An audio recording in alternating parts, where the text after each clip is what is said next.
자, 테마 116은 행정지도 법적 근거 한계입니다.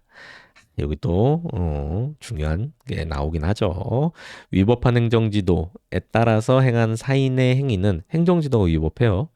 거기에 따라 사인의 행위를 했어요. 근데 특별히 정한 경우가 없는 한 위법성이 조각된다고 할 수 없다. 맞죠? 요건 요 사건 시다.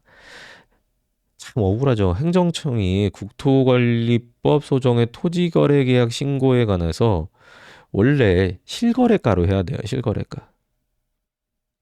뭐 10억에 샀으면 10억 신고해야 되는데 공시지가를 기준으로 매매 가격을 신고하도록 행정지도를 했어요. 그러니까 행정지도 잘못한 거예요.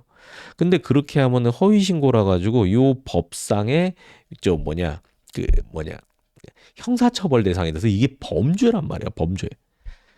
그러니까 이 사람이 이제 범죄로 기소를 당하니까 억울하잖아. 그래갖고 이제 법정에서 항변을 한 거죠. 아니 나는 공무원이 시키는 대로 했다. 그러니까 이건 나는 처벌하면 안 된다라고 주장했는데 이게 그 형법 영역에서 구성요건 해당성 위법성 책임 이제 그 단계에서 두 번째 단계 위법성이거든요. 그러니까 메커니즘이 이렇게 돼요. 형사처벌 조항에 들어오면 일단 구성요건 해당성이 있는 거예요. 예를 들어 형법 250조 1항 사람을 살해한 자는 사형무기 5년 이상의 징역에 처한다. 그러면 사람을 살해한 자의 형벌 달려 있죠. 그럼 사람을 살해한 행위 요게 범죄예요. 그리고 여기에 해당하는 요게 구성 요건이고 누가 누구를 찔러 죽였다라고 하면은 저 행위는 구성 요건 해당성이 있다 이렇게 평가하는 거예요. 요게 1단계. 그리고 이제 2단계에서 위법성 이런 걸 보는 건데 요거는 구성 요건에 해당하는 행위가 법질서 전체의 입장에 비추어 봤을 때 법질서 전체도 질서에도 반하는 성질 이걸 위법성이라고 그래요. 되게 어렵죠. 근데 조금 생각해 보면은 구성 요건에 해당하는 행위는 일단 위법성이 있어요. 왜냐하면은 그 법질서에 반하는 행위 중에서 진짜 나쁜 것만 모아서 구성 요건 범죄로 만들어 놓은 거거든요. 그렇기 때문에 이 위법성 판단은 어떻게 하냐면 적극적으로 위법성이 있다 이게 아니라 소극적으로 위법성을 배제시킬 수 있는 특별한 사정이 있는가 이런 식으로 판단을 하게 돼요. 소극적 판단. 이게 바로 위법성 조각사유입니다.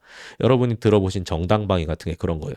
내가 강도가 나를 죽이려 그래서 내가 강도 칼을 뺏어갖고 찔러서 겨우 살았다라고 하면은 일견 보기에는 야 저거 처벌하면 안 되지. 하지만 형법적 관점은 일단 사람이 사람을 살해했으니까 구성요건 해당성이 있다. 1단계 이렇게 넘어가는 거예요. 그리고 2단계에서 정당방위 형법 21조에 자기 또는 타인의 법익을 현재 부당한 침해를 방위하기 위한 행위는 상당한 이유가 있는 데에는 벌하지 아니한다. 이런 조항에 그 행위가 들어가는지 아닌지를 판단을 해보는 거예요. 그래가지고 지금 자기의 생명권이라는 법익에 대해서 현재 뭐 이유도 없는 나쁜 침해, 강도 공격이 들어왔잖아요. 그러니까 이제 거기에 방위하기 위한 생각으로 방위를 했었던 거고 얘가 뭐 나한테 그냥 뭐 잔돈푼이나 뺏으려 그랬는데 내가 죽였다 이러면 상당하지 않다고 볼 수 있겠죠. 그런데 얘가 막 날 죽이려 그래서 나도 죽였다라고 하면은 그 정도는 또 밸런스가 맞는다. 이렇게 돼서 예외적으로 사람 죽이는 거 100개 사람 죽이는 행위가 있으면은 99개는 그냥 나쁘지만 너는 안 나쁘다. 이렇게 평가하는 게 위법성 단계란 말이에요. 그래서 이제 여기서도 이제 이 사람이 주장을 했는데 사실 이게 음, 법원 입장에서도 조금 곤란하긴 해요.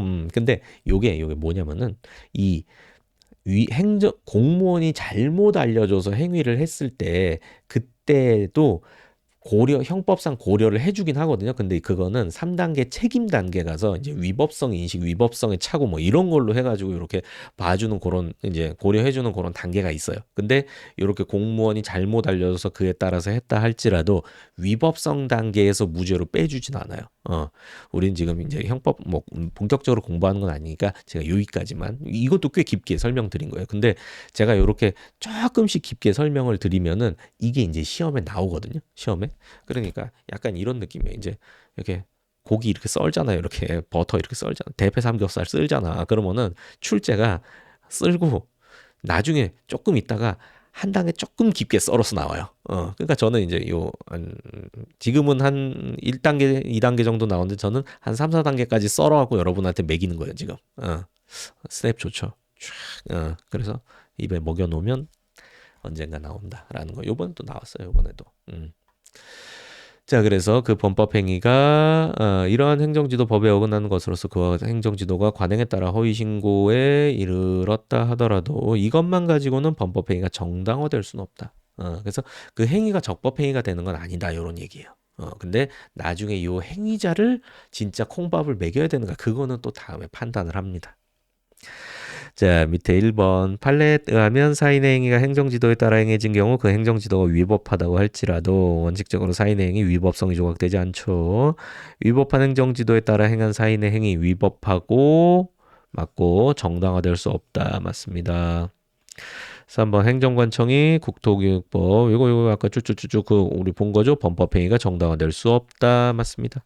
4번 행정지도 목적 달성에 필요한 최소한도에 그쳐야 한다. 관련 지문이니까 핀트가 다르죠. 행정지도 상대방 의사에 반하여 부당하게 강요하여서는 아니 된다.